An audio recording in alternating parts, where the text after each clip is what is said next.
समयको अदालत भन्छन् संसारको सबैभन्दा निष्पक्ष अदालत समयको अदालत हो। यहाँ न कुनै वकिल चाहिन्छ न कुनै साक्षी। यहाँ निर्णय शब्दले होइन अनुभवले सुनाइन्छ। कहिलेकाहीँ हामी आफैलाई सही साबित गर्न धेरै सङ्घर्ष गर्छौँ। कसैको विश्वास जित्न, कसैको मन राख्न, कसैको नजरमा राम्रो देखिन। तर समय चुपचाप सबै कुरा हेरिरहेको हुन्छ। त्यो हतार गर्दैन, कसैको पक्ष लिँदैन, केवल आफ्नो पालो पर्खन्छ। जीवनको एउटा मोडमा मलाई पनि लाग्थ्यो अन्यायको जवाब तुरुन्तै मिल्नुपर्छ। जसले मन दुखायो उसले त्यही क्षण आफ्नो गल्ती महसुस गर्नुपर्छ। तर बिस्तारै बुझ्दै गएँ समयको आफ्नै गति हुन्छ। उसले कहिले हतारमा फैसला गर्दैन।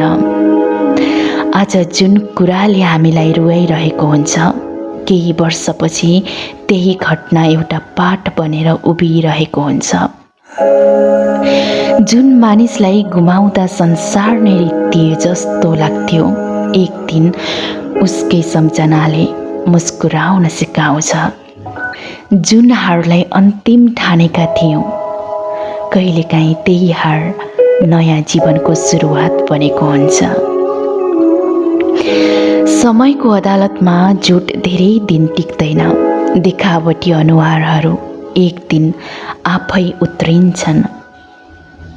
बनावटी सम्बन्धहरू बिस्तारै टुक्रिन्छन् र साँचो सत्य मन भएका मानिसहरू ढिलो भए पनि आफ्नै स्थानमा पुग्छन्। मैले जीवनबाट एउटा कुरा सिकेँ, हरेक चोटको बदला लिनु पर्दैन, हरेक प्रश्नको उत्तर दिनु पर्दैन। कहिलेकाहीँ मौन भएर अघि बढ्नु नै सबैभन्दा बलियो जवाब हुन्छ, किनकि बाँकी कुरा समयले आफै बोलिदिन्छ।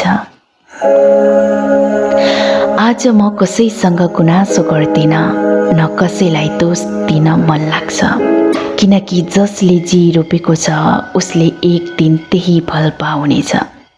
त्यो मेरो चाहनाले होइन, समयको नियमले हुन्छ। समयले मलाई एउटा अमूल्य कुरा सिकायो, धैर्य हार होइन शक्ति हो, प्रतीक्षा कमजोर होइन परिपक्वता हो, र जीवनमा ढिलो गरी आएको न्याय पनि न्याय नै हुन्छ। यदि आज तपाईको मन भारी छ, यदि तपाईले आफ्नो सत्य बारम्बार प्रमाणित गर्नु परेको छ, यदि तपाईलाई कसैले नबुझेको जस्तो लाग्छ भने निराश नहुनुहोस्। समयको अदालतमा अझै खुला छ तपाईको लागि।